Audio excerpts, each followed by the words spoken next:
No হচ্ছে adjective. কি adjective? কাকে মডিফাই করবে? নাউনকে। নট হচ্ছে অ্যাডভার্ব। নট হচ্ছে অ্যাডভার্ব। কাকে মডিফাই করবে? অ্যাডজেক্টিভকে। আসুন খেয়াল করেন, no I have not mistake. খেয়াল করেন, হ্যাভ অর্থ যদি আছে অর্থে ব্যবহার হয়, এরপরে অবশ্যই একটা কি বসে? নাউন বসে। কীরকম? এখানে খেয়াল করেন যে আই হ্যাভ মানি, ঠিক আছে? সো আই হ্যাভ মানি, এইটা হচ্ছে একটা নাউন। অথবা আমি যদি বলি আই হ্যাভ এ পেন, খেয়াল করতেছেন হ্যাভের পরে নাউন বসতেছে, তাহলে হ্যাভের পরে এটা হচ্ছে নাউন, তাহলে নাউনের আগে অ্যাডজেক্টিভ বসে, তাহলে অ্যাডজেক্টিভ কোনটা? নো, ঠিক আছে? তাহলে এখানে কি হবে? নো, এই নট হবে না। তারপর আসে নট।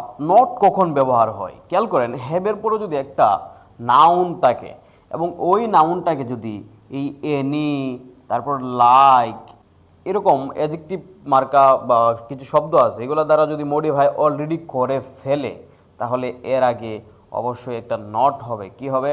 একটা নট হবে। সো এই নটটা এখানে অ্যাডভার্ব হিসেবে ব্যবহার হবে। কি